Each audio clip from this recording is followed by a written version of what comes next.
ছোট্ট ছেলে 12 বছরের লালা বলে উঠল, তবে শোনো, আমার পিতাকে গিয়ে বলো এই ব্রাহ্মণকে যেন 1000 টাকা দান করে দেয়। যার এত ধন ঐশ্বর্য, এত বড় জমিদার, যে এত বিষয় সম্পদ, যার একজন অসহায় পিতা এসে দাঁড়িয়েছে, তাকে কিছু সাহায্য করবে না? এ কেমন নিয়ম জমিদারের? যাও, আমার আদেশ, 1000 টাকা ব্রাহ্মণকে যেন দান করে দেয়। ভিতর ঘরে গিয়ে যেই না বলেছে দাঁড়ি, প্রাণকৃষ্ণ সিংহ বলে উঠলেন, এত বড় সাহস! আমার ছেলে দুধের শিশু, 12 বছর বয়স, সে পিতার আদেশ লঙ্ঘন করে এত বড় স্পর্ধা! শোনো দাঁড়ি, 1000 টাকা দিয়ে এসো ওই ব্রাহ্মণকে, আর আমার ছেলেকে সেই সঙ্গে জানিয়ে এসো, যতদিন নিজে রোজগার করতে না পারবে ততদিন পর্যন্ত যেন দান করবার ইচ্ছাটুকু পর্যন্ত আমার কাছে প্রকাশ না করে। যেমন পিতা তার তেমনই তো সন্তান হয়। যেই নাই কথাটা শুনেছে, ছোট ছেলে 12 বৎসরের শিশু লালা মনে মনে স্থির করলেন, যার এত ধন ঐশ্বর্য, অসহায় ব্যক্তিকে যদি সাহায্য করতে নাই পারলাম, তাহলে কিসের জমিদার আমি? আজ একজন ব্রাহ্মণ এসেছে দাঁড়িয়ে, তাকে 1000 টাকা দিতে চাইল না। এত বড় সম্পদের মালিক হয়ে তার মনের পরিচয় এত ছোট, আর আমি তার সন্তান। সোনদারি, তুমি আমার পিতাকে গিয়ে বলো, আমি যতদিন রোজগার না করব ততদিন আমি আমার পিতৃ সম্পদ কাউকে দান করব না। স্থির করলেন, সেই দিন থেকেই মনে মনে ভেবে নিলেন যে কোনোদিন পিতার সম্পদ দান তো করবই না, আর আমি এমন পিতার মুখ আর দেখব না। সেই মুহূর্ত থেকেই 12 বছরের ছেলে লালা মুর্শিদাবাদ ত্যাগ করে বর্ধমান জেলায় একটা ফেরেশতা দাঁড়িয়ে 20 টাকা বেতনে কাজ করতে শুরু করে দিল। তারপর যত দিন যায়, যতই পিতা চেষ্টা করুক, আর ছেলেকে ঘরে ফেরাতে পারে না। সবাইকে দিয়ে বলে, জানা, একবার আমার সন্তানকে ফিরিয়ে নিয়ে আয়, কিন্তু সে তো আর ফেরে না। যেমন পিতা তার তেমন সন্তান। প্রতিজ্ঞা করেছে, এমন পিতার মুখ আমি দেখব না যার মন এত ছোট, কোনো দিন সেই মুখ আমি আর দেখব না। দেখতে দেখতে ছেলেও বড় হচ্ছে, আবার এদিকে বাবারও বয়স হচ্ছে। হঠাৎ প্রাণকৃষ্ণ সিংহ শয্যাশায়ী হলেন, চলার শক্তি আর নেই, শয্যায় শুয়ে আছে। প্রভুর চরণ স্মরণ করে কাঁদছে আর বলছে, দয়াময়, জীবনে এমন একটা ভুল করেছি আমি, যে ভুলে আমি সব হারিয়েছি। এতদিন যে ধন ঐশ্বর্য আমার করে আমি ধরে রেখেছি, আজ আমি তোমার চরণে সব সঁপে দিলাম। প্রভুর চরণ স্মরণ করতে করতে প্রাণ পাখিটা উড়ে চলে গেল। যেই না প্রাণ পাখি উড়ে চলে গেল, সমস্ত এলাকাবাসী বর্ধমান জেলায় গিয়ে লালাকে বললেন, বাবু আপনি এবার ফিরে চলুন। যার প্রতি আপনার অভিমান ছিল, ক্ষোভ ছিল, সে তো চলে গেছে, এবার আপনি চলুন, না হলে জমিদারি রক্ষা হবে কি করে। সঙ্গে সঙ্গে সকলের অনুনয় বিনয় শুনে, সকলের অনুরোধে আবার লালা ফিরে এলো মুর্শিদাবাদ জেলায়। আসবার পর জমিদারি হিসাব নিকাশ বুঝে নিল। বুঝে নেবার পর উপযুক্ত বিবাহের বয়স হয়েছে বলে তাড়াতাড়ি করে সুকন্যার সন্ধান করে লালার বিবাহ হলো। বিবাহের পর স্ত্রীর নাম কি? কাত্যায়নী। সুখেই দিন কেটে যায়, জমিদারির সমস্ত কিছু দেখাশোনা করা, আর দেখতে দেখতে কয়েক বছর গেল, তার একটি পুত্র সন্তান হলো। ছেলের নাম দিল নারায়ণ। কি নাম দিল মা? ভগবানের নামে নাম দিল নারায়ণ। আর তার একটি পালিতা কন্যা, যার নাম হচ্ছে সুমতি। এই হচ্ছে সুখের সংসার, 4 জন। কিন্তু হঠাৎ কিভাবে, কখন, কার ভিতরে কিভাবে ত্যাগের সৃষ্টি হয় কে বা জানে। শাস্ত্রে বলেন, সাধুসঙ্গ সাধুসঙ্গ সর্বশাস্ত্রে কয়, লব মাত্র সাধুসঙ্গে সর্বসিদ্ধি হয়। কিভাবে যে মানুষের পরিবর্তন হবে, কখন যে ত্যাগের সৃষ্টি হবে, কখন বৈরাগ্য আসবে, কেউ কিন্তু জানে না। লালা সুন্দরভাবে সংসার করছে, সুখের আনন্দে দিন কেটে যায়, জমিদারি রক্ষা হয়। কিন্তু হঠাৎ একদিন তার দ্বারে এসে দাঁড়ালো একজন ভিখারি। ভিখারি এসে চিৎকার করে বললেন, ভিক্ষাং দেহি। লালা স্বয়ং নিজে নেমে এলেন। নিজে নেমে এসে সে দাঁড়িয়ে জিজ্ঞাসা করলেন দরজার কাছে, ও ভিখারি, তুমি ভিক্ষা করো কেন? ভিখারি বললেন, বাবু আমি কেন ভিক্ষা করি জানো? দামি দামি রত্নের একটা পুটুলি বেঁধে ভিখারিকে দিয়ে বলছে, ধরো। এতে কি আছে বাবু? অনেক দামি দামি রত্ন আছে, যাও এগুলো তোমায় দিলাম, তুমি নিয়ে চলে যাও। এগুলো দিয়ে কি করবো বাবু? কেন? আমার মতো তুমিও ধনী হয়ে যাবে। বেশ, তাহলে বাবু আমি আসি। এই বলে ভিখারি মাথায় করে সেই পুটুলিটা নিয়ে এক পা দুপা করে যাচ্ছে। বেশ কিছুটা পথ গেছে মা। যাবার পর দূরে এক জঙ্গলে সেই পুটুলিটা নিয়ে ছুঁড়ে ফেলে দিল। আর দূরে দাঁড়িয়ে লালা এই বিষয়টা দেখে চিৎকার করে বলে উঠলেন, ভিখারি, এত বড় সাহস তোমার! আমি যা কিছু তোমায় দিলাম তুমি ফেলে দিলে? কেন ফেলে দিলে? বাবু আমাকে ক্ষমা করে দিন। আপনার দেয়া মূল্যবান সম্পদ আমি তো মাথায় করে নিয়েই যাচ্ছিলাম, কিন্তু হঠাৎ কে যেন আমার পিছন থেকে বলে উঠল, ওরে এগুলো নিয়ে কোথায় যাচ্ছিস তুই? আচ্ছা, জমিদারের মতো তুইও বুঝি ধনী হতে চাস? কিরে, আমি তো তোকে কখনো বলিনি আমাকে ক্ষীর ননি মাখন এনে দে, আমাকে রাজভোগ এনে দে। আমি তো তোর কাছে কোনোদিন কিচ্ছু চাইনি। হ্যাঁ রে ভক্ত, দাঁড়ে দাঁড়ে ভিক্ষা করে যা পাস আমি তো তাতেই খুশি। এগুলো যদি তুই ঘরে ফিরিয়ে নিয়ে যাস, জানিস এই সম্পদের মধ্যে যদি একবার তোর মন ডুবে যায়, তুই যে গোবিন্দ ভুলে যাবি। যা, এগুলো নিয়ে যেতে হবে না, এগুলো ফেলে দিয়ে যা। ফেলে দে বাবু। তাই তো আমি ফেলে দিয়েছি। বারবার যেন আমাকে বলছে। ভগবান কখনো কাউকে বলেন না যে আমাকে ক্ষীর ননি মাখন এনে দে। ভক্ত যদি ভক্তি ভরে একটা তুলসী পত্র দিয়েও সেবা দেয়, ভগবান তাতেই সন্তুষ্ট। একদিন সেই কথা বলেছিলেন কে? দেবর্ষি নারদ জিজ্ঞাসা করেছিলেন, হে দয়াময়, জগতের জীব যে তোমাকে ডাকবে, কিভাবে ডাকলে তুমি তার ডাকে সাড়া দেবে? প্রভু বলেছিলেন, শোনো দেবর্ষি, কেউ যদি ভক্তি ভরে আমাকে একটা ফুল দিয়ে ডাকে, আমি তার ডাকে সাড়া দেব। দয়াময়, তার কাছে যদি ফুল না থাকে, ভগবান বললেন কোনো দুঃখ নেই, কেউ যদি একটা তুলসী পত্র দিয়েও আমাকে ডাকে, আমি তার ডাকে সাড়া দেব।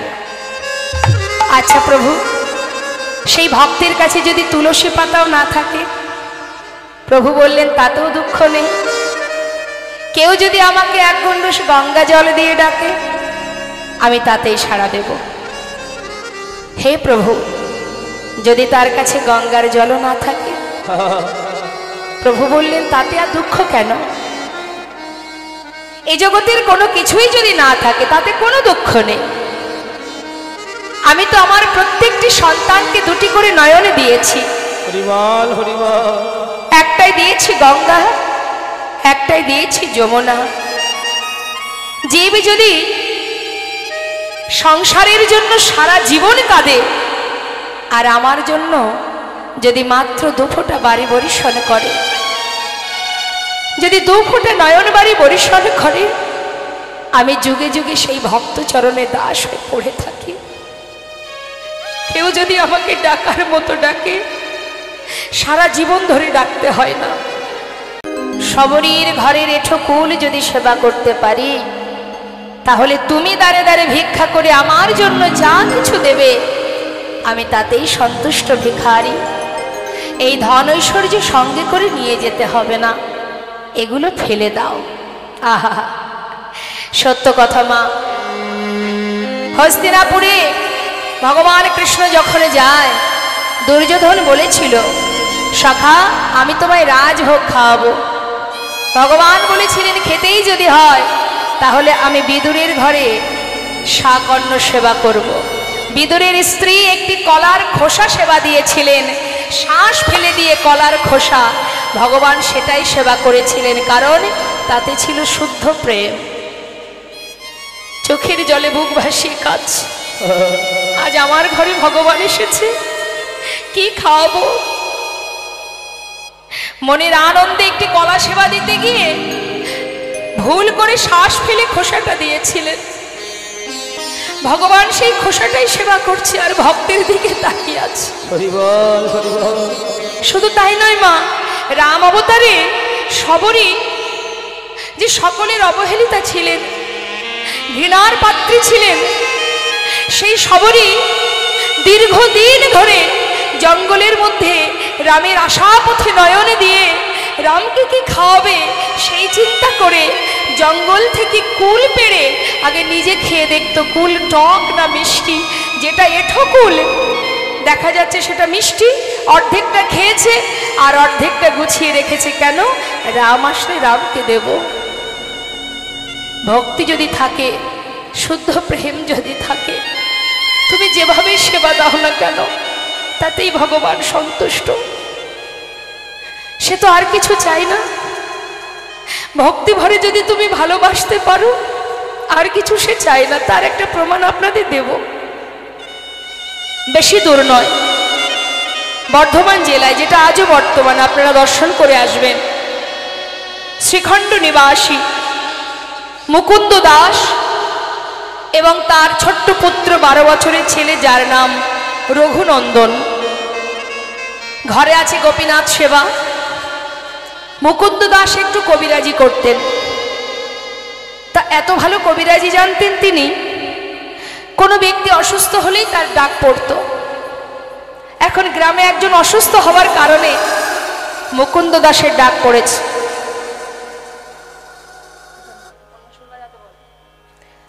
যেই না মুকুন্দ দাসের ডাক পড়েছে, মুকুন্দ দাস চিন্তায় মগ্ন, আমি কি করব। একদিকে ঠিক দুপুরবেলা আমার ঘরে গোপীনাথের সেবা, আর একদিকে গ্রামে একজন অসুস্থ। আমি একা মানুষ, কোন দিকে যাই? মুখে হাত দিয়ে চিন্তা করছি। 12 বছরের ছেলে, আমাদের অনেকেরই ঘরে আছে মা। ছোট্ট সন্তান এসে জিজ্ঞাসা করছে, বাবা তুমি কি কিছু ভাবছো? হ্যাঁ, আমি একটু চিন্তা করছি। কি চিন্তা করছো আমাকে বলো। বাবা আমি বড় বিপদে পড়েছি, একা মানুষ কোন দিকে যায়? কি হয়েছে বলো। গ্রামে একজন অসুস্থ, সেখানে আমাকে যেতেই হবে। আবার একই সময়ে ঘরে আমার গোপীনাথ, তার সেবা, আমি কোন দিকে যাই বল। বাবা তুমি চিন্তা করো না, কবিরাজি আমি তো জানি না, যেজন অসুস্থ হয়েছে তুমি তার কাছে চলে যাও, আর ঘরে গোপীনাথের সেবাটা না হয় আজ আমিই দিয়ে দেব। বাবা হেসে বলে উঠলেন, সেবা বললেই সেবা দেওয়া যায়? সেবার অনেক নিয়ম আছে, মন্ত্র জানতে হয়, তুমি তো কিছু জানো না। ছোট ছেলে বললেন, বাবা আমি তোমার মতো না হয় মন্ত্রতন্ত্র জানি না, আমি যদি ওকে ভালোবেসে খাওয়াই, ও কি খাবে না? মুকুন্দ দাস কথাটা শুনে ভাবলেন, সত্যি তো তাই। সবার ঊর্ধ্বে তো ভক্তি, যেখানে ভক্তি আছে সেখানে মন্ত্রের কি বা প্রয়োজন? বৃন্দাবনের আলাভোলা গোয়ালিনী যারা, তারা তো মন্ত্র দিয়ে গোবিন্দকে ভালোবাসতেন না, তারা নিজেদের হৃদয় দিয়ে ভালোবাসতেন। তা আমার পুত্র যদি ভক্তি ভরে ওকে খাওয়ায়, এর জন্য তো মন্ত্রের দরকার নেই। ঠিকই বলেছিস। হ্যাঁ রে বাবা, যাক শোন, রান্নাঘরে সব কিছু গোছানো, রান্না হয়নি, তুই একটু রান্না করে সেবা দিয়ে দিস। ঠিক আছে বাবা, তুমি চিন্তা করো না, তুমি চলে যাও। মুকুন্দ দাস যাবার সময় বলে গেলেন, হ্যাঁ রে রঘুনন্দন, আমার জন্য প্রসাদ রাখবি, আমি কিন্তু এসে প্রসাদ পাবো। চলে গেল মুকুন্দ দাস, আর ছোট্ট ছেলে রঘুনন্দন রন্ধনশালায় গিয়ে দেখছে মা যে রান্না হয়নি। জীবনে কোনোদিন সে রান্না করেনি, আজকে বাবাকে কথা দিয়েছে গোপীনাথকে খাওয়াবে, তাই আজ নিজে দায়িত্ব করে রান্না করতে এসেছে। কিন্তু রান্নার নিয়ম জানে না, যা কিছু ব্যঞ্জন ছিল এক পাত্রে ঢেলে দিয়ে কোনো রকমে রান্না বসিয়েছে। কোনো রকম সিদ্ধ হয়েছে, এক পাত্রে ঢেলে নিয়ে থালাটি হাতে করে নিয়ে গুটি গুটি পায়ে মন্দিরে ঢুকেছে। নিতাই গৌর হরি। আবার মুখে বলছে, ও গোপীনা, আজ কিন্তু বাবা ঘরে নেই, তোমার জন্য আমি রান্না করেছি, জানি না কেমন হয়েছে, যেমনই হোক আজকে একটু কষ্ট করে খেয়ে নেবে, কেমন? একা একা বকছে আর গুটি গুটি পায়ে যাচ্ছে। মন্দিরের ভিতরে গিয়ে পাতা আসনে সম্মুখে থালাটি রেখেছে, রেখে এবার ডাকছে, গোপীনা, ও গোপীনা, শিগগিরই এসো, জানো আজ আমি রান্না করেছি তোমার জন্য, কোনোদিন করিনি গো, আজই প্রথম, জানি না নিশ্চয়ই ভালো হবে না, তুমি একটু কষ্ট করে খেয়ে নাও, কেমন? বাবা কাল এসে ভালো করে রান্না করে খাও। সে কিন্তু জানে না যে এটা পাথরের বিগ্রহ। সে জানে আমি যেমন বাবার সন্তান, ও আমার বাবার সন্তান। দায়িত্ব নিয়েছে যখন, বারবার ডাকছে, আসছে না। মনে মনে চিন্তা করছে কি ব্যাপার, আসছে না কেন? এত করে ডাকছি, বাবা ঘরে নেই বলে আসবে না? তা তো হবে না। শোনো গোপীনা, আমি অনেক কষ্ট করে রান্না করেছি, এসো না, একবার এসে খেয়ে নাও, শিগগিরই এসো। তাও আসছে না। চিন্তা করছে কি হলো, তবে কি আমার কোনো ভুল হয়ে গেল? চারিদিকে দেখছে, ঘুরে ঘুরে দেখতে দেখতে হঠাৎ চোখে পড়ে গেল কি দরজা খোলা আছে। ও বুঝেছি বুঝেছি, বাবা যখন তোমাকে খেতে দেয় দরজা বন্ধ করে খেতে দেয়। দাঁড়াও দাঁড়াও, দরজাটা বন্ধ করে আসি। আবার দরজাটা বন্ধ করে দিল। গোপীনা, এবার তো এসো, তাও আসছে না। আপনারাও তো ভগবানের সেবা দেন, আসে ভগবান। মন চাইছে কখন তোমার কাছে ছুটে যাব, কিন্তু কেন জানি না যেতে পারছি না। কোনো জোরে বলছে, ও গোপীনা, একবার এসো না, আমার কি কষ্ট হয় না? কখন থেকে ডাকছি তোমায়, একবার এসে খেয়ে নাও। ভগবান আর থাকতে পারছে না মা, পাথরের মধ্যে আর থাকতে পারছে না। বিগ্রহ থেকে সচল মূর্তি ধারণ করে পাতা আসনে এসে বসেছে।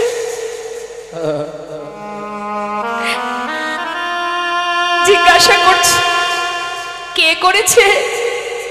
আমি রান্না করেছি। মনে মনে ভাবছে, দেখেছো, যেই না লাঠির ভয় দেখিয়েছি আর ভয় পেয়ে চলে এসেছি, শিগগিরই খেয়ে নাও, কখন থেকে ডাকছি তোমায়। কেমন হয়েছে গোপীনা? ভালো হয়েছে? ভালো হয়নি বলো? আমি তো কোনোদিন রান্না করিনি।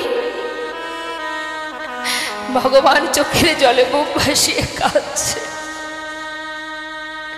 আর বলছে, ভক্ত, কি করে বোঝাবো তোমায় যে আমার কাছে অমৃত। তুমি আমার জন্য ভালোবেসে রন্ধন করেছো, সেটা কি করে খারাপ হতে পারে? আমি তোমায় বলে বোঝাতে পারবো না। খুব সুস্বাদু, খুব সুন্দর হয়েছে, খেয়ে নাও। ভগবান বহুদিন পর ভক্তের হাতে রান্না পেয়ে আর কারোর কথা মনে নেই, মনের সুখে সেবা করে যাচ্ছে। আর রঘুনন্দন পাশে দাঁড়িয়ে আছে। হঠাৎ রঘুনন্দন তার পাত্রের দিকে চেয়ে দেখছে যে আর নেই, অবশেষে অল্প একটু ছিল, সেটাকে হাতে করে নিয়ে যেই না বদনে দিতে যাবে, এমন সময় ছুটে গিয়ে হাতটা চেপে ধরেছে রঘুনন্দন। গোপীনা, ওঠো, আর খাবে না, ওঠো বলছি, এক্ষুনি উঠে যাও। এ কি,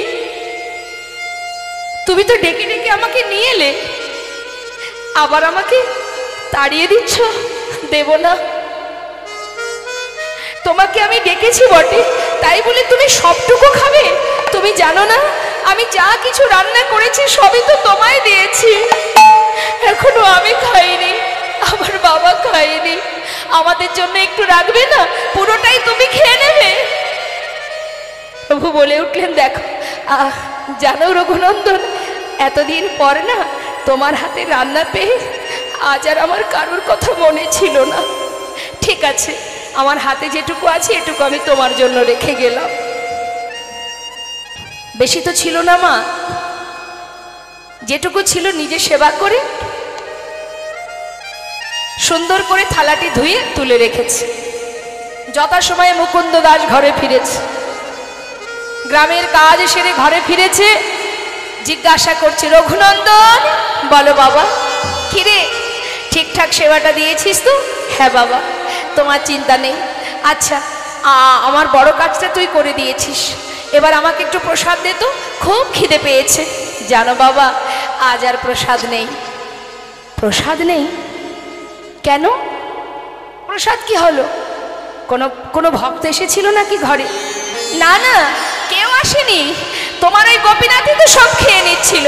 ভাগ্যিস আমি হাতটা ধরেছিলাম, আমার জন্য একটুকু রেখেছিল, সেটা আমি খেয়ে নিয়েছি। মুকুন্দ দাস মনে মনে ভাবছে, এটা কি করে সম্ভব? প্রতিদিন তো আমি তাকে সেবা দিই, কোনোদিন তো সে সেবা করে না, আর আজ আমি ঘরে নেই, আজই খেয়ে নিল। না না, নিশ্চয়ই আমার ছেলে মিথ্যা কথা বলছে। সে নিজে খেয়ে পাথরের বিক্রির নামে দোষ দিচ্ছে। না না, এটা তো অন্যায়, এটা পাপ, এটা তো আমি মেনে নিতে পারবো না। আমার ছেলে সে ভগবানের সেবা দিয়ে নিজে সেবা করে আজ সেই বিক্রির নামে দোষ দিচ্ছে। এর উপযুক্ত সাজা আমি ওকে দেব। কি করলেন মা? সেই দিন কোনো কথা বললেন না। তার পরের দিন সকালবেলা ছেলেকে ডাকলেন, রঘুনন্দন বলো বাবা, তুই তো ভালো সেবা দিতে শিখেছিস, শোন আজও আমাকে একটু গ্রামে যেতে হবে, তাই আজ আর তোকে রান্না করতে হবে না, ঘরে নাড়ু তৈরি করা আছে, তুই একটু নাড়ু ভোগ দিয়ে দিবি, কেমন? ঠিক আছে বাবা, চিন্তা করো না। খেয়ে দেখো কত সুস্বাদু, কত স্বাদ। ভগবান চোখের জলে মুখ ভাসিয়ে কাঁদছে। ভক্ত আজ নিজের মুখের উচ্ছিষ্ট আমার বদলে দিতে তোমার দ্বিধা হচ্ছে না। এত ভালোবাসো তুমি আমাকে। ভগবানের চোখে জল দেখে রঘুনন্দন বলছে, গোপীনাথ তুমি কাঁদছো কেন? আমার এঁঠো নাড়ু তোমাকে দিয়েছি তাই। কি জানো তো, আমার ভালো লেগেছে তাই আমি তোমায় দিচ্ছিলাম, আর দেব না, তুমি কেঁদো না। ভগবান বললি, না না, আমি সেজন্য কাঁদছি না। আচ্ছা আচ্ছা রঘুনন্দন, তুমি যদি আমাকে খাওয়াতে পারো তবে কি আমি তোমাকে খাওয়াতে পারি? বেশ তো, তাহলে তুমি আমাকে খাইয়ে দাও, আমি তোমাকে খাইয়ে দিই। ভগবান তার প্রসাদী নাড়ু দিচ্ছে ভক্তের বদনে, আর ভক্ত তার এঁঠো নাড়ু দিচ্ছে ভগবানের বদনে। ভক্ত ভগবানের মধুর মিলন, মধুর প্রেম, মধুর গান দেখবার জন্য মন্দিরের পিছনে মুকুন্দ দাস চিৎকার করে বলে উঠলেন, কে? আমার সন্তান ছাড়া আরো কারোর কণ্ঠ শোনা যায়। ছুটে এসে মুষ্টাক হাতে দরজা খুলেছে, খোলা মাত্রই দেখছে কি ভগবানের হাতে অর্ধনাড়ু। তার আগেই তিনি বিগ্রহে মিলিত হলেন, আর মুকুন্দ দাস দেখতে পেল না। যেই না হাতে অর্ধনাড়ু দেখেছে, ছুটে গিয়ে নিজের সন্তানকে বুকে জড়িয়ে ধরেছে, জড়িয়ে ধরে বলছে, ওরে রঘুনন্দন, আমি এতদিনই যাকে বিগ্রহ রূপে সেবা করেছি, আমি সেই জন্য তাকে দেখতে পাইনি, আর তুই যে নিজের জন ভেবে ভালোবেসেছিলি তাই তুই তাকে দেখতে পেয়েছিস। একবার আমার বুকের মাঝে আয়।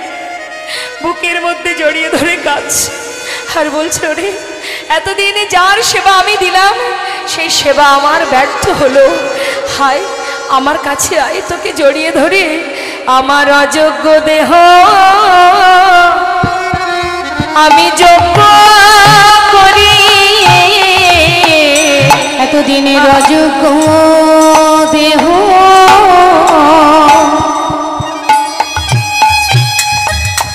আমি যোগ্য, আমি যোগ্য করি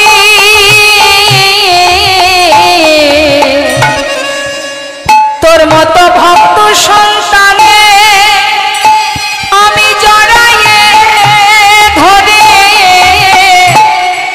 আমার অযোগ্য দেহ আমি যোগ্য করি ভক্ত সন্তানে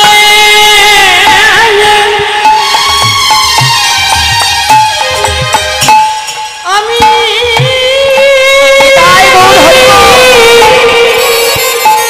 আমি জানি ধরি আমার মানব জন আমি ধন্য করি এতদিনের যোগ্য দেহ যোগ্য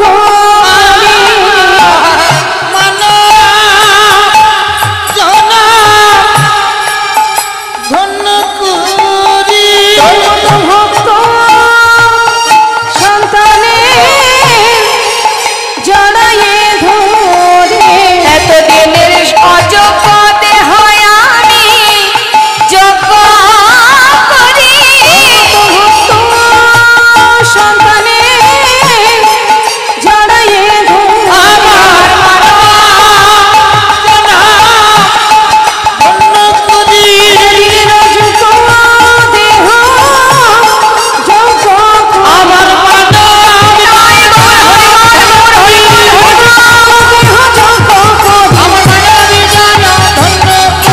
ভক্ত সন্তানের জড়ায়ে ধরে অযোগ্য দেহ হরিবল হরিবল যোগ্য করে। তাই এখন লালাবাবুর ঠিক একই অবস্থা মা সেবার পরে একটু অলসতা কি করবে ওই গোবিন্দকুণ্ডের পাড়ে গিয়ে সুন্দর করে ওই বালির ওপরে যেই না শুতে যাবে হঠাৎ একটু ঠিকঠাক ঘুম হচ্ছে না বলে তাড়াতাড়ি করে কি করেছে যেহেতু জমিদার ছিল তো জমিদারের সুখ স্বাচ্ছন্দ্য এখনো পুরোপুরি মুছে যায়নি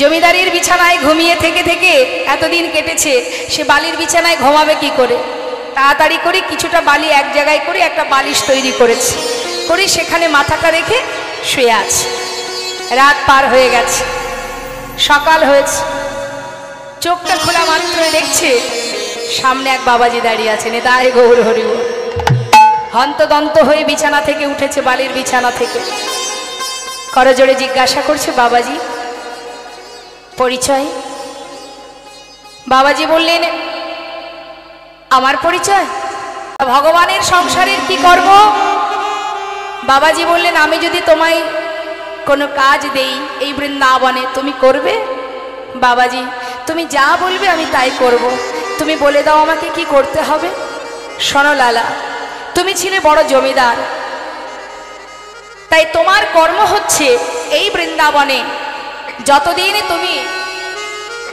গোবিন্দের দেখা না পাবে ততদিন তোমার কাজ হবে ভিক্ষা করা পারবে লালা বাবাজি তুমি যা বলবে আমি তাই করব তবে বেশ লালা আজ থেকে তোমার কাজ ধরো ধরো লালা ভিক্ষার ঝুলি কাঁধে ধরো ধরো লালা ভিক্ষার ঝুলি কাঁধে উড়ে এসো দ্বারে ধরো ধরো লালা ভিক্ষার ঝুলি কাঁধে ঘুরে এসো দ্বারে শোনো লালা মুখে রাধা গুণগান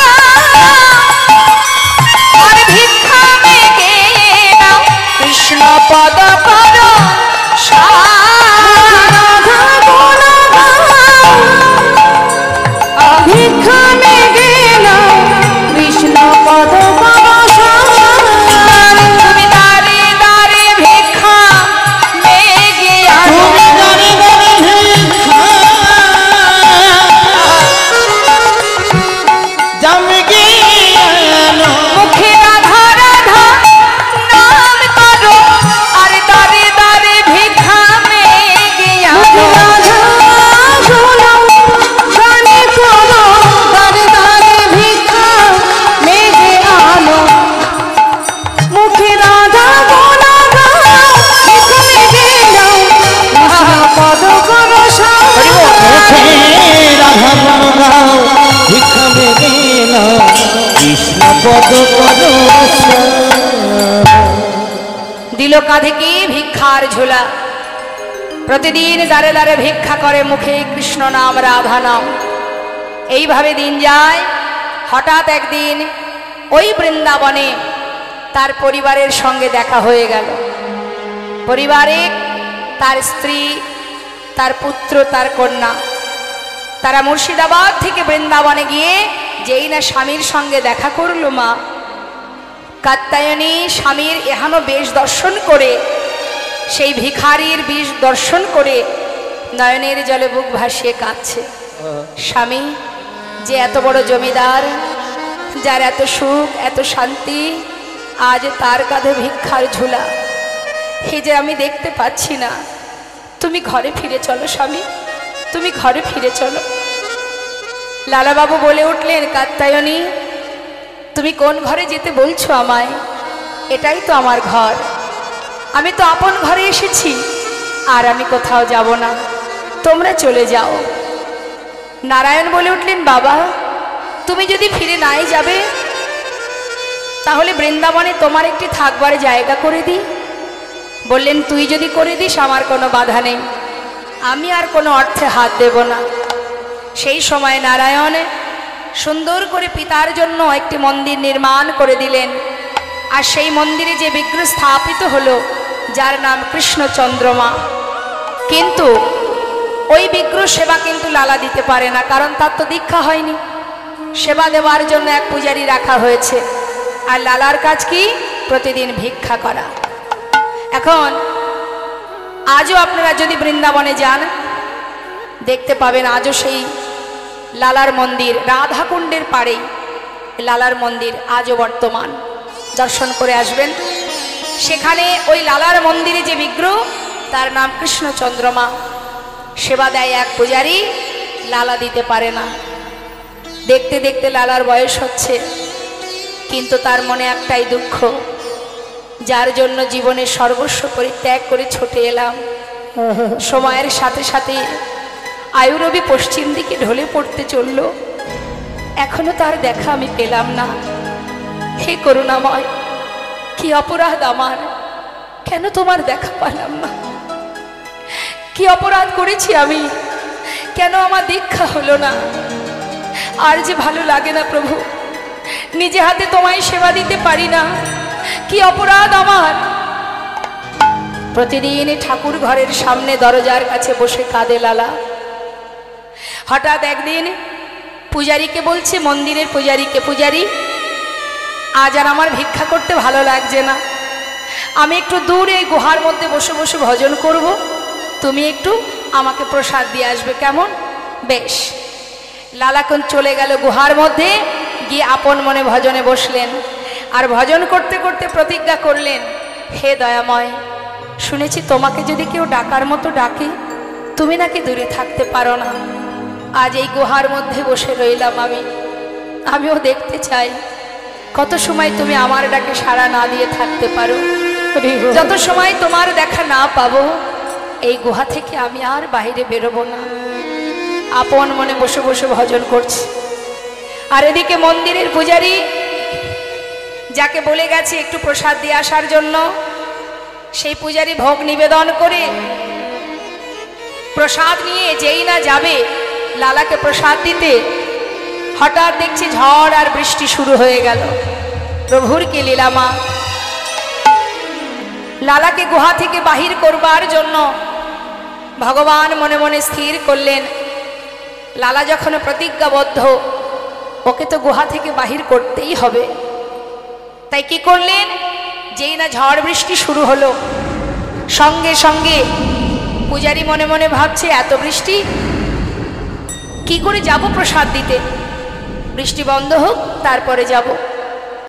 লালা কিন্তু প্রভুকে চিনতে পারলেন না। মা প্রসাদ সেবা করবার পর প্রভু আবার চলেও গেলেন। হঠাৎ বৃষ্টি বন্ধ হয়ে গেল। মন্দিরের প্রকৃত যে পূজারী, সে মনে মনে ভাবলেন, যাই, বৃষ্টি থেমেছে, এবার প্রসাদটা দিয়ে আসে। বারান্দায় এসে দেখছে থালাতে আর কোনো প্রসাদ নেই। ভাবছে হয়তো কোনো ভক্ত এসে প্রসাদ নিয়ে চলে গেছে। যা, ঘরে তো আরো আছে, তা থেকে একটু দিয়ে আসি। এই ভেবে প্রসাদ কিছুটা নিয়ে এবার প্রকৃত যে পূজারী সে গুহার মধ্যে যাচ্ছে, গিয়ে ডাকছে, লালা লালা। কে? একটু দেরি হয়ে গেল গো, প্রচণ্ড বৃষ্টি বাইরে, তাই একটু দেরি হয়ে গেছে। এই দেখো এনেছি প্রসাদ, খেয়ে নাও। তুমি প্রসাদ খাবে বলেছিলে না? প্রসাদ? আমি তো খেয়েছি। প্রসাদ খেয়েছো? কে দিয়েছে তোমায়? কেন? তুমি তো এলে, আমাকে প্রসাদ দিলে, আর আমি প্রসাদ সেবা করার পর তুমি চলেও গেলে।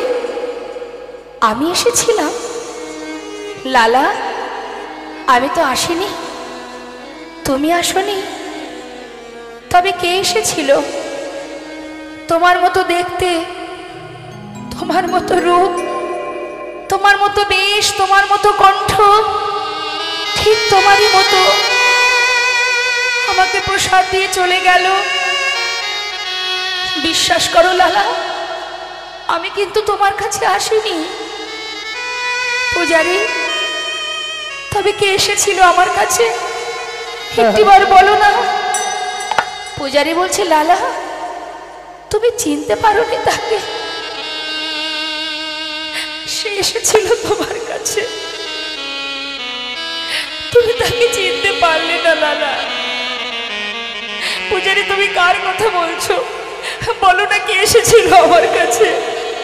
লালা, তুমি এখনো বুঝতে পারছো না কে এসেছিল তোমার কাছে? বারবার কেন জিজ্ঞাসা করছো লালা? পূজারী,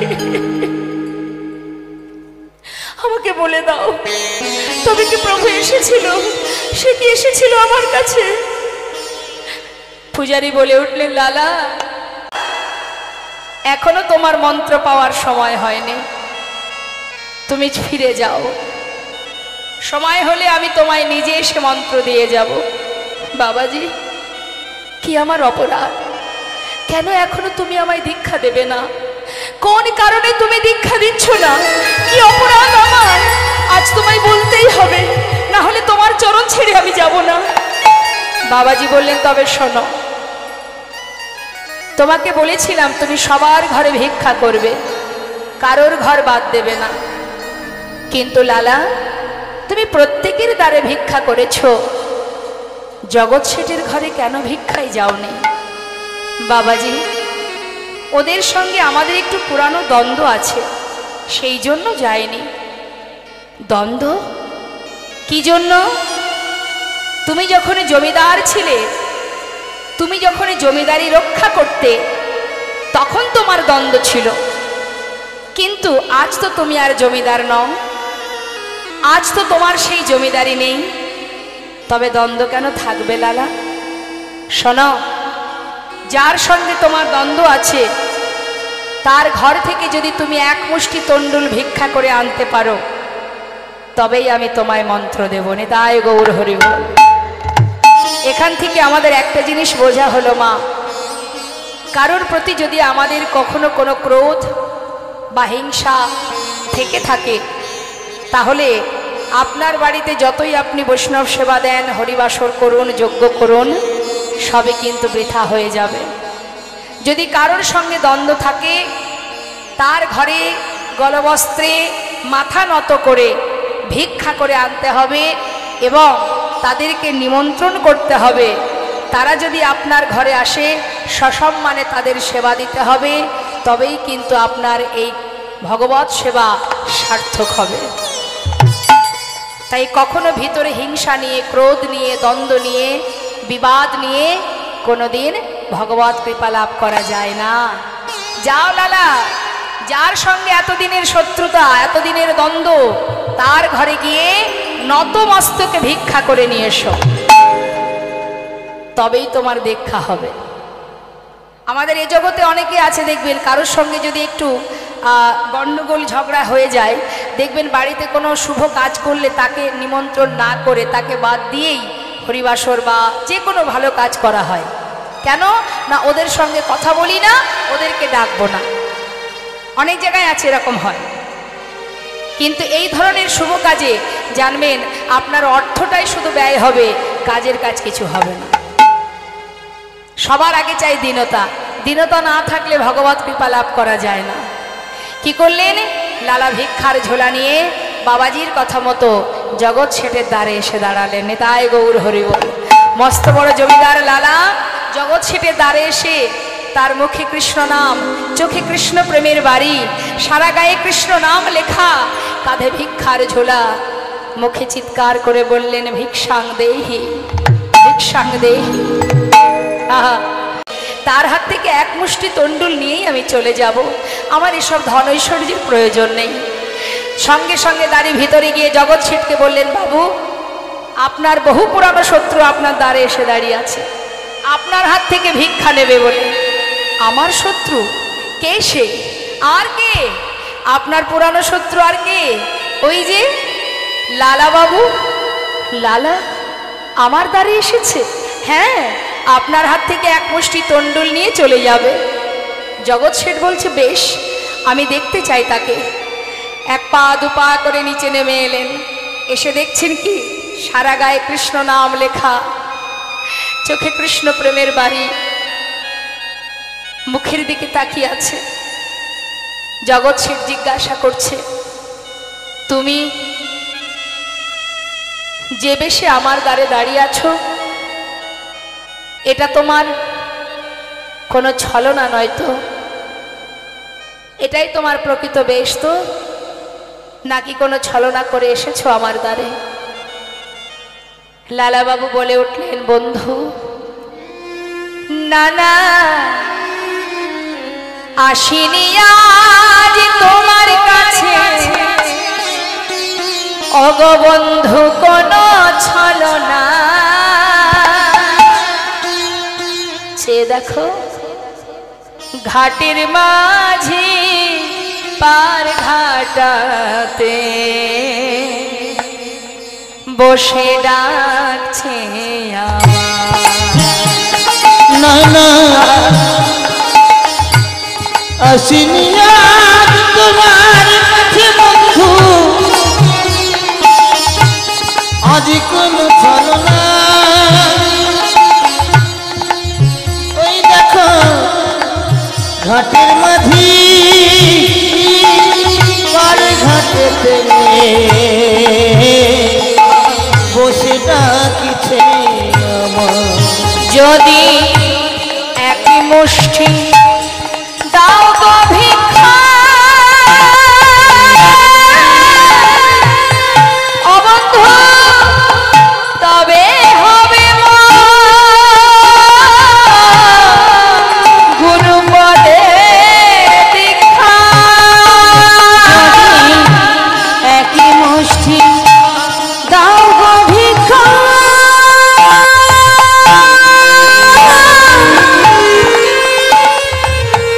তবে হবে মন গুরুপদে দীক্ষা। যাই গোয়া বেলা বুঝা, বন্ধু গো যাই আমার বেলা বুঝে যায়। ঘাটের মাঝে পার ঘাটাতে বসে ডাকছে আমার। ও বন্ধু গো,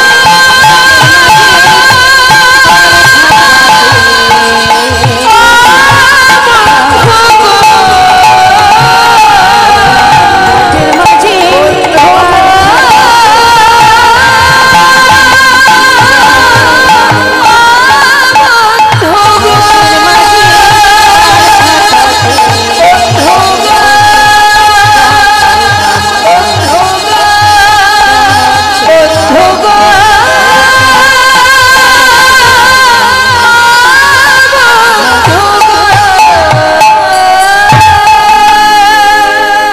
তো শাস্ত্রে বললেন, ভগবানকে যেভাবেই তুমি ভালোবাসো না কেন, যদি তোমার মধ্যে ভক্তি থাকে, ভক্তি ডোরেই ভগবানকে বাঁধা যায়।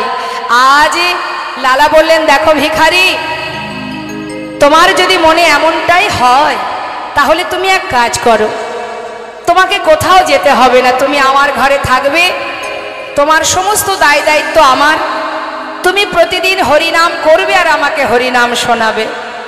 যেই না কথাটা বলেছে, তখন ভিখারি বলে উঠলেন, বাবু আপনার মহলে থাকলে দিনে দিনে আপনার মতো অবস্থা আমারও হবে। আপনি যেমন গোবিন্দকে ভুলে গেছেন, আপনার মহলে থাকলে এত সুখ, এত শান্তি, এত আনন্দে যদি আমার জীবন পার হয়, তাহলে আপনার মতো দিনে দিনে আমিও গোবিন্দকে ভুলে যাব। তাই বাবু আমার কুড়ে ঘরই আমার কাছে ভালো। এই বলে ভিখারি চলে গেল। আর লালাবাবু মনে মনে চিন্তা করলেন, তবে কি মহলে থাকলে, বিষয় সম্পদের মধ্যে থাকলে গোবিন্দ ভুলে যেতে হয়? সত্য কথা বাবা, যখন আমাদের কিছুই থাকে না, তখন গোবিন্দ ছাড়া আমাদের আর কেউ থাকে না। আর একটু একটু করে ভগবান যখন সমস্ত কিছু আমাদের পরিপূর্ণ করে দেন, তখন সেই সকলে চিন্তা করতে গিয়ে আমাদের দিনন্তে ভগবানকে একবার সেবা দেব, সেই সময়টুকু হয়ে ওঠে না। এই সময়টা ফিরছে লালা আপন ঘরে। আর যখন ফিরছে তখন শুনতে পাচ্ছে, প্রতিধ্বনি হচ্ছে, কে যেন বারবার তাকে বলছে, বেলা যা বেলা যা বেলা যা বেলা যা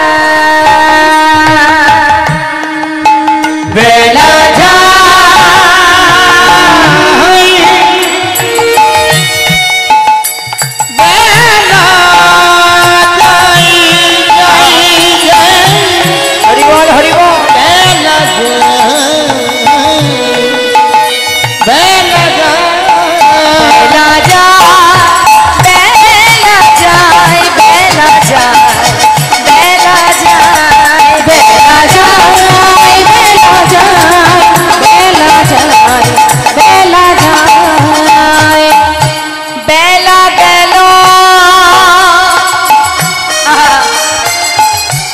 সন্ধ্যা হলো,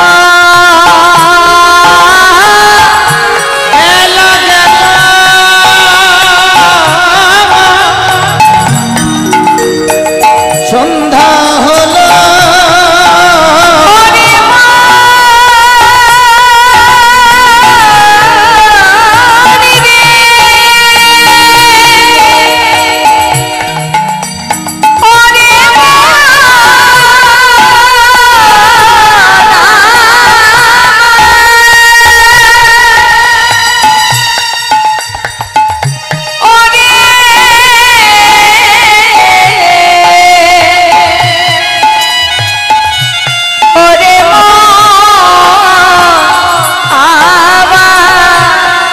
ওরে মান মান ভেবে দেখো কেউ কারো নাই, শুধু নামি যাবি আর প্রাণ যাবি।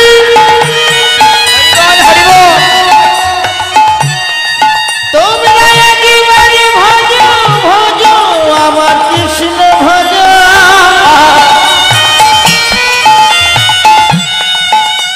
ওরে হরিব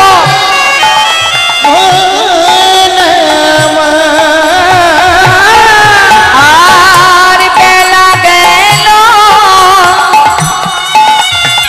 সন্ধ্যা হলো, ফিরে এসো বেলা যা বেলা যা বেলা যা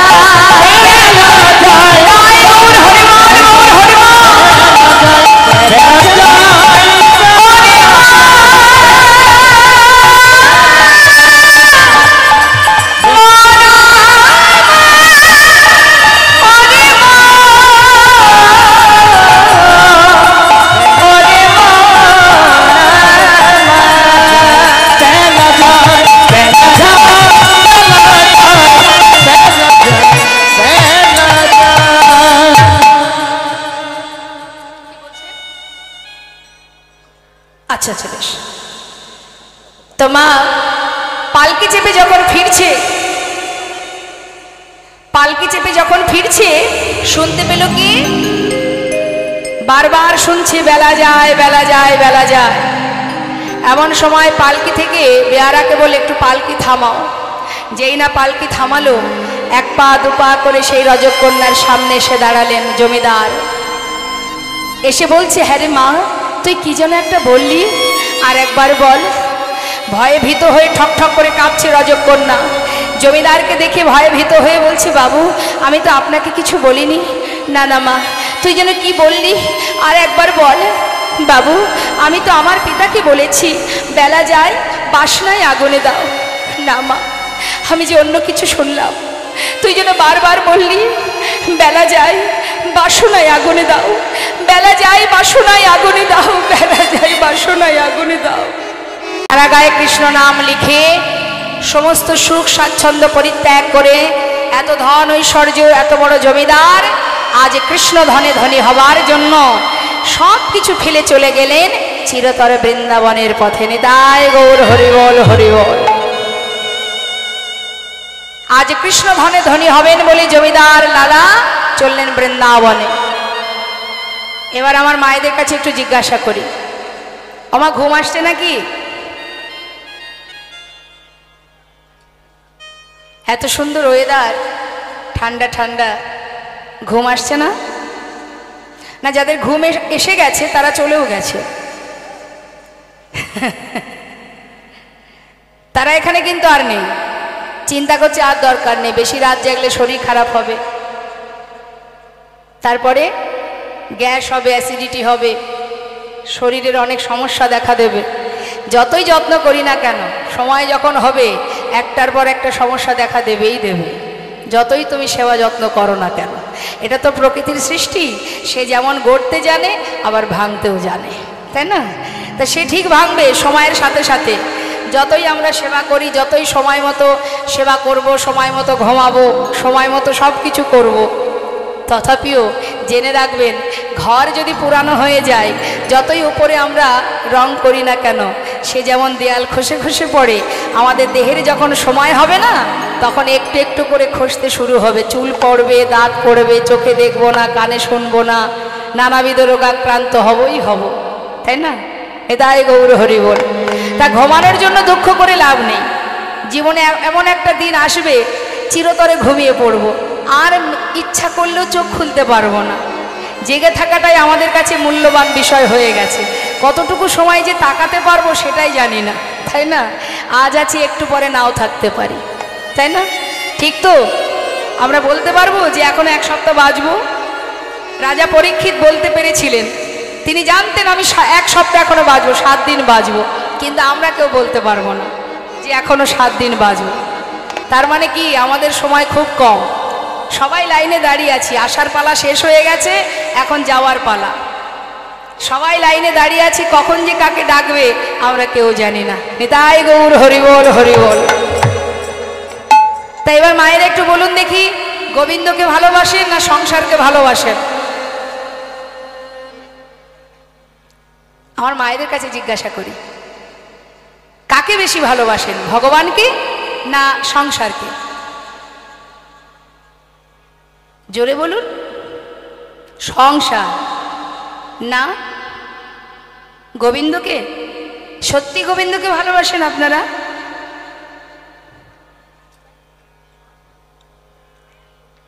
গোবিন্দকে যখন আপনারা বলছেন যে বেশি ভালোবাসেন, তাহলে আজকে কীর্তনের পর এই কীর্তন শেষ হয়ে গেলে আর কিন্তু কেউ বাড়ি ফিরে যাবেন না, সোজা বৃন্দাবনে। কি ঠিক যাবেন তো? মনে মনে ভাবছেন আগে লীলা তো শেষ হোক, তারপর দেখছি। যতই আমরা বলি না কেন যে আমরা ভগবানকে ভালোবাসি, কিন্তু তার থেকে বেশি ভালোবাসি আমরা সংসারকে। তাই এখনো সংসারে পড়ে আছি,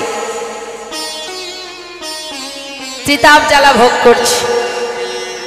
আর যারা প্রকৃত ভগবানকে ভালোবাসে তারা কেউ সংসারে নেই। যেমন সরগোস্বামী, এই লালাবাবু, নামাচার্য শিলা ঠাকুর হরিদাস, কত ভক্তের কথা বলবো যারা সব ত্যাগ করেছে। এই সরগোস্বামী কেউ কিন্তু গরিব ছিল না, কাঙাল ছিল না, বড় বড় জমিদার ছিল, মন্ত্রী ছিল। তারা সব কিছু ফেলে রেখে কৃষ্ণ ধনে ধনী হয়ে একটা ছিন্ন বসন পরিধান করে বৃন্দাবনে গিয়ে গোবিন্দ কৃপা লাভ করেছিলেন। অত সহজ নয় মা ভক্ত হওয়া।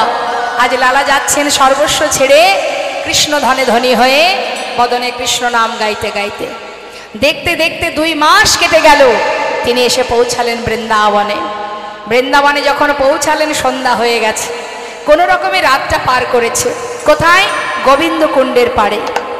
রাত্রি যেই পার হলো, সকাল হতে না হতে দেখছে ব্রজমাইরা মাথায় করে ডালা সাজিয়ে সবাই এক সারিতে যাচ্ছে। জিজ্ঞাসা করছে লালাবাবু, এই যে ও ব্রজবাসী, এগুলো কি? শাস্ত্রী বললেন, ভগবানকে ডাকতে গেলে মনের ভিতরে আনন্দ রাখো। দুঃখ যখনই জীবনে আসবে তুমি ভগবানকে ডাকবে, আর যখন সুখ আসবে, দুঃখ পায় সে হারি ভাজি সুখ না ভাজিতেই। শাস্ত্রী বললেন, দুঃখ পেলে ভগবানকে ডাকবে, সুখ পেলে আর ডাকবে না, সেটা কেমন হয়? শাস্ত্রী বললেন, ভগবানকে ভালোই যদি বাসবে তাহলে সংসারের জন্য কেন কাঁদছো? সংসারের মধ্যে দুঃখও থাকবে, আবার এর মধ্যে আনন্দও থাকবে। সংসারের ভিতরে হারানো থাকবে, আবার পাওয়া থাকবে। চাওয়া পাওয়া, সুখ দুঃখ, ছোট বড়, উঁচু নিচু, সব মিলেই তো সংসার। কিন্তু সংসারের জন্যই আমরা কাঁদি। শাস্ত্রে বললেন, যদি গৌর চরণকে নিজের সম্পদ ভাবতে পারো। আমরা সম্পদ কাকে ভাবি? পৃথিবীতে যা কিছু আছে, টাকা পয়সা বিষয় সম্পদ, কিন্তু এ তো দুদিনের জন্য। প্রকৃত আসল সম্পদ তো এটা আমার নয়। আমার মাত্র সময় কম, কয়েকদিন এসেছি, এই মানব দেহ পেয়েছি। 100 বছর পরমায়ু, তাও সেই পর্যন্ত আমরা বাঁচবো কিনা জানি না। তাহলে এই অল্প সময়ের মধ্যে আমরা কৃষ্ণ ভজিবার জন্য সংসারে এসেছিলাম। এটা আমার কথা নয়, শাস্ত্রেই বলেছেন, কৃষ্ণ ভজিবার তরে সংসারে আইনু, মিছে মায়ায় বদ্ধ হয়ে বৃক্ষ সম হইন। ফলরূপে পুত্র কন্যা ডাল ভাঙে পড়ে, কালরূপে সংসারে পক্ষী বাসা করে। আমরা এসেছিলাম কিন্তু কৃষ্ণ ভজন করব বলে। কখন চেয়েছিলাম ভগবানের কাছে? যখন কিনা আমরা পশুকুলে, কীটকুলে, পক্ষীকুলে, সমস্ত বিভিন্ন রকমের জীবজন্তু জানোয়ার যখন হয়েছিলাম, তখন ভগবানের কাছে কেঁদেছিলাম। শাস্ত্রে বললেন, জলজ নবলক্ষানি স্থাবরা বিংশতি, কৃমিয়া রুদ্র সংখ্যক পক্ষিণং 10 লক্ষকম, 30 লক্ষানি পশুমানশ্চ 24 লক্ষানি মানবা। কতগুলি জন্ম পেয়েছি একবার ভাবো। এটাই কিন্তু আমাদের প্রথম জন্ম নয়, এর আগে আরো অনেক জন্ম পেয়েছি আমরা। আর যখন সেই জন্মগুলো পেয়েছিলাম তখন ভগবানের কাছে কেঁদেছিলাম। কি পেয়েছিলাম? বললেন, জলজ নবলক্ষানি, জলের প্রাণী হয়েছি 9 লক্ষ বার। এর মধ্যে শেষ জন্ম কোনটি? শঙ্খ জন্ম। স্থাবরা বিংশতি, স্থাবর অস্থাবর, গুলমাদি, লতা গুলমাদি, বৃক্ষকুলে জন্ম পেলাম 20 লক্ষ বার। গুনবেন, যোগ করবেন, 9 আর 20 কত হয়? তারপর কি হলো? সেখান থেকে পাঠিয়ে দিল কৃমি কীট কুলে, কৃমিয়া রুদ্র সংখ্যক, রুদ্র মানে 11 লক্ষ বার হলাম কৃমি কীট। এই কৃমি কীট কুলে জন্ম পাওয়ার পর সেখান থেকে আমাদের পাঠিয়ে দিল পক্ষীকুলে। বৃক্ষকুলের শেষ জন্ম কোনটি? তুলসী জন্ম। সেখান থেকে পাঠিয়ে দিল কৃমিকীট, সেখান থেকে পাঠালো পক্ষীকুল। এই যে পক্ষীকুল বা পক্ষীকুলের শেষ জন্ম কোনটি? ময়ূর জন্ম। দেখবেন প্রত্যেকটি জন্মের শেষে কিন্তু ভগবানের সেবা আছে। যদি বলেন কিভাবে? প্রথম কি বললাম? জলজা নবলক্ষানি, জলের প্রাণীর মধ্যে শেষ জন্ম হলো শঙ্খ জন্ম। যখন শঙ্খ হয়ে জন্ম পেলাম, শঙ্খ যেদিন গোবিন্দ সেবায় বাজলো সেদিন থেকে আমরা মুক্তি পেয়েছিলাম। যখন পাঠিয়ে দিল আমাদের বৃক্ষকুলে, তার শেষ জন্ম হলো তুলসী বৃক্ষ। যেদিন তুলসী পত্র ভগবানের চরণে নিবেদিত হলো সেই দিন আমরা বৃক্ষকুল থেকে মুক্তি পেলাম। তারপরে পাঠিয়ে দিল কৃমিকীট। কৃমিকীটের শেষ জন্ম হলো বজ্রকীট, যেটা নারায়ণ শিলাতে থাকে। সেখান থেকে পাখি পাঠিয়ে দিল পাখিকুলে। পাখিকুলের শেষ জনম ময়ূর জনম। যখন ময়ূরকুলে জন্ম পেলাম, ময়ূরের পুচ্ছ দিয়ে যখন গোবিন্দের সুন্দর করে পাখা তৈরি করে সেবায় লাগলো, সেই দিনই আমরা উদ্ধার হলাম। তাতেও ক্ষমা হয়নি। এতবার, একবার নয়, বারবার এসেছি পৃথিবীতে, আর ভগবানের কাছে বলেছি, প্রভু পশুকুলে কীটকুলে জন্ম দিও না। যে কুলে জন্ম পেলে তোমাকে ডাকা যায় না, যে কুলে জন্ম পেলে নিজে হাতে তোমাকে সেবা দেওয়া যায় না, তুমি সে কুলে আর জন্ম দিও না। ভগবান আবার পরীক্ষা করলেন, পাঠিয়ে দিলেন পশুকুলে। ৩০ লক্ষানি পশুবানশ্চ, ৩০ লক্ষ বার পশুকুলে জন্ম পেলাম। কি কি হলাম? বাঘ হলাম, হাতি হলাম, ঘোড়া হলাম, কুকুর হলাম, বিড়াল হলাম। অবশেষে শেষ জন্ম পেলাম গাভী কুলে। যেদিন গাভীর দুগ্ধটাকে দহন করে নিয়ে ক্ষীর স্বর্ণনী তৈরি করে ভগবানের সেবায় দিল, সেদিন থেকে আমরা পশুকুল হতে উদ্ধার পেলাম।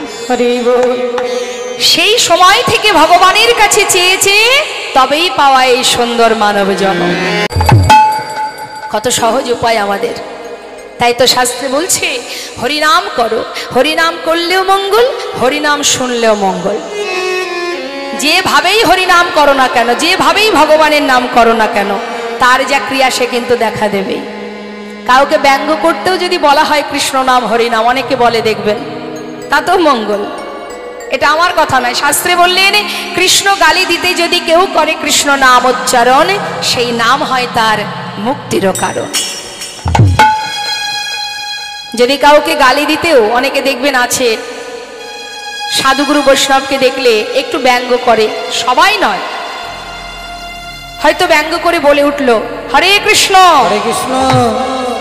এগুলো বেশিরভাগ বলে কারা জানে? নাস্তিক, যারা যারা ভগবানকে মোটেই ভালোবাসে না, তারাই দেখবেন সাধুকে দেখলে ব্যঙ্গ করে। সাধু কি বলে? আমার এই বেশটা দেখেছিস, তাই বলেছিস। আমি যতবার এই পথে যাব আসব, ততবার বলবি। বলতে বলতে কি হবে? একদিন এই নামই তোর মুক্তির কারণ হয়ে দাঁড়াবে। তাই শুধু তাই নয়, কিছু কিছু জায়গা আছে দেখবেন ভগবানের নামে, ভগবানের নামে আছে। যেমন মনে করুন গোপালনগর, কৃষ্ণনগর, বিষ্ণুপুর আছে না মা, দুর্গাপুর। তা যদি কোনো ব্যক্তি জীবনে কখনো ভগবানকে ভালো নাও বাসে, সে যদি কখনো কোনো জায়গায় সংকেত করতে গিয়েও মুখে বলে যাবি নাকি কৃষ্ণনগর, মুখে তো উচ্চারণ হবে। শাস্ত্রে বললেন মুখে উচ্চারণ হলেই মঙ্গল। তার প্রমাণ, তুমি যেভাবেই উচ্চারণ না করো না কেন, ভগবানের নাম যদি উচ্চারণ হয়, তার যে ক্রিয়া সে কিন্তু দেখা দেবে। একটা সাধারণ উদাহরণ দিই আপনাদের। আপনার সামনে যদি কোনো ব্যক্তি, আমার মায়েদেরকেই বলি, যারা টক খেতে ভালোবাসে, আপনার সামনে কোনো ব্যক্তি যদি বারবার টকের গল্প করে, তেঁতুল বা যে কোনো টকের গল্প করে, আপনার জিহ্বায় জল চলে আসবে কিনা? আপনি তো খাচ্ছেন না, শুধু শুনছেন, তথাপিও আপনার জিহ্বায় জল আসছে। অর্থাৎ শুনলেও কিন্তু তার একটা ক্রিয়া হয়, তাই তো? শুনলেও ক্রিয়া হয়, বললেও ক্রিয়া হয়, হবেই বাবা। তার প্রমাণ বলি মা, অজামিল জাতিতে ব্রাহ্মণ, কিন্তু স্বভাব ছিল নিচু প্রকৃতির। এই অজামিলের ছোট ছেলের নাম ছিল নারায়ণ। তো নামটা কে দিয়েছিলেন? লোমশ মুনি বলে একজন মুনিবর, তিনি অসহ্য শারীরিক যন্ত্রণায় তিনি ভুগছিলেন। তা এই শারীরিক জ্বালা যন্ত্রণা থেকে মুক্তি পাওয়ার জন্য একদিন দেবর্ষি নারদ এসে বলেছিল, মুনিবর, আপনার রোগ ভালো হওয়ার একটাই উপায় আছে। যদি কখনো কোনো জাতিতে উঁচু জাতি কিন্তু স্বভাব নিচু, এরকম কোনো ব্রাহ্মণের ঘর থেকে আপনি এক মুষ্টি তণ্ডুল ভিক্ষা করে নিয়ে এসে রন্ধন করে সেবা করেন, আপনার রোগ ভালো হয়ে যাবে। লোমশ মুনি চারিদিকে খুঁজতে শুরু করলেন, সন্ধানও পেয়ে গেলেন কে না ওই অজামিল, যে ভগবানকে ভালোবাসে না, সন্ধে হলেই ডাকাতি করতে চলে যায়, ছেলেদেরকে নিয়ে সন্তানদের নিয়ে সন্ধে হলেই ডাকাতি করতে বেরিয়ে যায়, কিন্তু সে জাতিতে কিন্তু ব্রাহ্মণ। লোমশ মুনি খবর পেয়ে সেই ঘরে গিয়ে এক মুষ্টি চাল ভিক্ষা করলেন, রন্ধন করে সেবাও করলেন। সেবার পর তার সেই রোগ ভালো হলো। যেই না ভালো হলো, মনে মনে চিন্তা করলেন যে আমার এত বড় উপকার যখন সে করলো, তাহলে তাকেও তো একটা বর দেওয়া আমার উচিত। তা কি বর দেওয়া যায় না, আবার তিনি অজামিলের বাড়িতে গেলেন, গিয়ে দেখলেন তার স্ত্রীর কোলে ছোট্ট একটি সদ্যজাত শিশু। সঙ্গে সঙ্গে তিনি আশীর্বাদ স্বরূপ তার নাম দিলেন যে দেখো অজামিল, এত উপকার করেছো আমার সমস্ত রোগ থেকে তুমি আমাকে মুক্তি দিয়েছো, তাই আমি খুশি হয়ে এই বর দিলাম কি না, আমি ওর নাম দিয়ে গেলাম, ওর নাম নারায়ণ। এখন যেদিন অন্তিম সময় এলো অজামিলের, শয্যায় শুয়ে আছে, চিৎকার করে অন্তিম মুহূর্ত, শেষ মুহূর্ত, চিৎকার করে যখন দেখছে যমদূত আসছে তাকে নিয়ে যাবে বলে, তখন চিৎকার করে নিজের সন্তানকে ডাকছে, নারায়ণ নারায়ণ নারায়ণ, একবার কাছে আয় বাবা, আমার কাছে আয়, আমাকে রক্ষা কর, নারায়ণের কাছে আয়। চিৎকার করছে। যখন চিৎকার করছে, এমন সময় বৈকুণ্ঠে নারায়ণের সিংহাসন টলে গেছে, তিনিও আবার দূত পাঠিয়ে দিয়েছেন। এবার বিষ্ণু দূত এসে দেখছে যমদূত দাঁড়িয়ে আছে, জিজ্ঞাসা করছে তোমরা এখানে কেন এসেছো? ওকে নিয়ে যাওয়ার জন্য এসেছি। কেন নিয়ে যাবে? দেখছো না কার নাম করছে? তখন যমদূত বলছে ও তো সন্তানের নাম ধরে ডাকছে, ওটা তো ভগবানের নাম ধরেও ডাকছে না, ছেলের নাম নারায়ণ, তাই ছেলেকে ডাকছে। তখন বিষ্ণুদূত বলে উঠলেন, শোনো, সে সন্তানকে ডাকুক আর যাকেই ডাকুক, নামটা তো ভগবানের নাম, তাই সন্তানের নাম ধরে ডাকলেও প্রভুর নাম তো উচ্চারণ হচ্ছে, তাই ওকে তোমরা নিয়ে যেতে পারবে না, ওকে নিয়ে যাওয়ার জন্য আমরা এসেছি। তাই গৌর হরিবল হরিবল। আচ্ছা, দাস দাসীদের কাজ কি হয়? মালিকের কথাই চলা, মালিক যা বলবে শুনতে হবে, মালিককে ভালোবাসা, মালিককে দেখাশোনা করা, মালিকের কথায় ওঠা বসা, তাই তো? এটাই তো করে দাস দাসীরা। তাহলে আমরা যদি ভগবানের দাস হব, তাহলে ভগবান আমাদের মালিক, তাহলে তিনি যদি মালিক হবেন, আমরা যদি তার দাস হব, আমাদের কাজ কি? তাকে সেবা করা, তার ভালো মন্দ দেখা, তার কথা মতো চলা, তাই তো? সেটাই তো আমাদের কাজ। এই চাকরির জন্যই কিন্তু এখানে আসা। আমরা কিন্তু ভগবানকে কেউ বলিনি যে তুমি আমাদের যদি মানবকুলে জন্ম দাও, হে প্রভু কৃপা করে তুমি মানবকুলে জন্ম দাও, ভবে গিয়ে যেন সংসার করতে পারি। চেয়েছিলাম, কি বলেছিলাম? যদি মানবকুলে জন্ম দাও, বদনে তোমার নাম করব, তোমার সেবা দেব, তোমায় ভালোবাসো। হরিবল হরিবল। কিন্তু প্রকৃতপক্ষে জ্ঞান আমাদের নেই। আমরা ভগবানের দাস হয়েছি, কিন্তু দাস হয়ে তার সেবা না করে সবাই মায়ার সেবা করে চলেছি। নিতাই গৌর হরিবল। তাহলে আসল জ্ঞান আছে আমাদের? এখানে যদি কেউ বলে তোমার ঠিকানা কোথায়, আধার কার্ড বের করে দেব আমরা, এই আমার ঠিকানা, কিন্তু যেখান থেকে আমি এসেছি সেখানে আমার আধার কার্ড চলবে? যা কিছু পেয়েছি এখানেই পেয়েছি, আবার সব কিছু ফেলে রেখে চলে যেতে হবে, কিছুই সঙ্গে নিয়ে যেতে পারবো না। পারবো কি? বর্ডার থেকে যদি এদেশ থেকে অন্য দেশে যেতে হয়, বর্ডারে গিয়ে শুধু আপনার পাসপোর্টটা আপনি দেবেন, দিয়ে বলবেন এটা আমার ছেলে, এটা আমার স্বামী, এটা আমার মা, এটা আমার বাবা, আমি সবাইকে নিয়ে যাব। যেতে দেবে? আপনার পাসপোর্টে আপনি একাই যেতে পারবেন, আপনার বাড়ি গাড়ি সন্তান ছেলে মেয়ে কেউ যেতে পারবে না, কারোর যাওয়া হবে না, তোমার একাই যেতে হবে, তুমি একা যাও। নিতাই গৌর হরিবল হরিবল। তাই এসেছি যেমন একা, যেতেও হবে একা, এটা আমার ঠিকানা নয়। ঠিক কেমন জানেন বাবা, আগেকার সময়ে বড় বড় সিনেমা হলে সিনেমা হতো না, তা যখন হলের ভিতরে আমরা প্রবেশ করতাম মা, তো যে পর্দাতে আমরা সিনেমাটা দেখতাম তার রংটা কি থাকতো? সাদা। 3 ঘন্টা রং বিরঙের সুন্দর বিচিত্র একটা নাটক, কত রঙিন নাটক আমরা 3 ঘন্টা ধরে দেখি। দেখতে দেখতে এমনভাবে ডুবে যায় সিনেমা দেখতে দেখতে, ওই নাটক দেখতে দেখতে কখনো কখনো অনেকে আছে দেখবেন চেয়ারের ওপরে বসে লাফালাফি শুরু করে দেয়, তাই না? তার মানে কি বিভোর হয়ে যায় দেখতে দেখতে। তারপর 3 ঘন্টা পর যখন সিনেমা শেষ হয়ে যায়, নাটক শেষ হয়ে যায়, পর্দার রংটা কি রঙিন হয়? ঘুরে ফিরে সেই আবার সাদা হয়ে যায়। এটাই গৌর হরি বল। আমাদের জীবনটাই তাই। যতই বিচিত্র নাট্যমঞ্চে অভিনয় করি না কেন, সংসারটা হলো একটা বিচিত্র নাট্যমঞ্চ। একই ব্যক্তি কতবার কত রকমের রোল করছি আমরা, চিন্তা করে দেখুন। কখনো কারোর কন্যা ছিলাম, কন্যার অভিনয় করেছি, কখনো কারোর স্ত্রী হলাম, স্ত্রীর অভিনয়, কখনো কারোর মা হলাম, চলছে অভিনয়।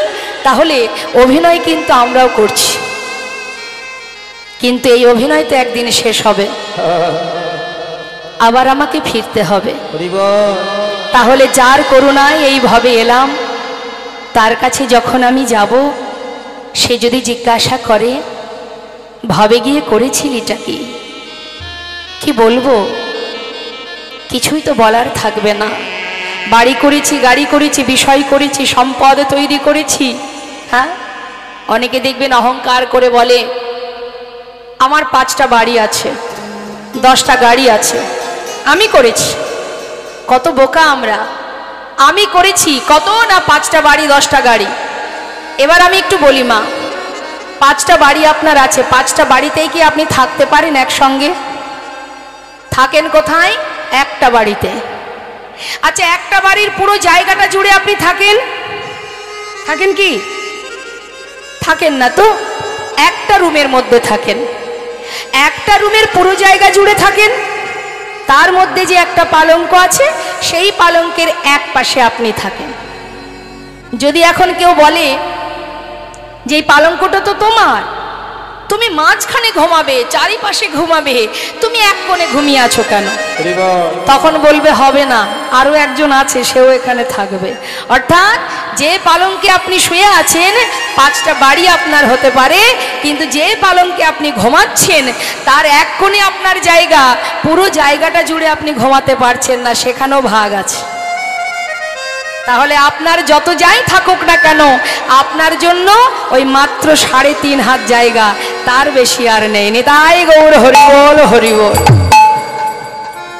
10টা গাড়ি আছে, 10টা গাড়িতে 10 জায়গায় 10 আমরা একসঙ্গে থাকতে পারবো? একটা গাড়িতে পা, একটা গাড়িতে হাত, একটা গাড়িতে মাথা দিয়ে থাকতে পারবো? পারবো না। তাহলে জানবেন, পৃথিবীতে যা কিছু পেয়েছি প্রভুর কৃপায় পেয়েছি। আবার যদি তিনি মনে করেন যে আমার ভিতরে অহংকার জন্মে গেছে, তিনি আবার কেড়েও নিতে পারেন। সংসার জীবনে এগুলো সবই অনিত্য, নিত্য নয়। নিত্য কি? কৃষ্ণ ভজন। কৃষ্ণ ভজন। আমরা প্রকৃত জ্ঞান শূন্য হয়ে গেছি বলেই আমরা সংসারে ত্রিতাপ জ্বালা ভোগ করছি। শাস্ত্রে বললেন, হরিনাম বদনে উচ্চারণ করো, নাম শুনলে তুমি কে, কি তোমার পরিচয়, সেটা তুমি জানতে পারবে। রাম ভক্ত তুলসীদাস তার জন্য কলম দিচ্ছেন, কি বলছে শুনুন। मन की तरंग को मार लो, बस हो गया भजन। मन की तरंग को मार लो, অর্থাৎ আমাদের যে চিত্তটা চঞ্চল, এটাকে যদি তুমি স্থির করতে পারো, ব্যাস हो गया भजन। স্থির করো, চঞ্চল মনে কৃষ্ণ ভজন হবে না। আর কি বললেন? आदत बुरी सुधार लो, बस हो गया भजन। आदत बुरी सुधार लो, যত আছে খারাপ চিন্তা, যত আছে দুশ্চিন্তা, যত আছে নোংরা চিন্তা ভাবনা, সবগুলোকে যদি শুধরে নিতে পারো, बस हो गया भजन।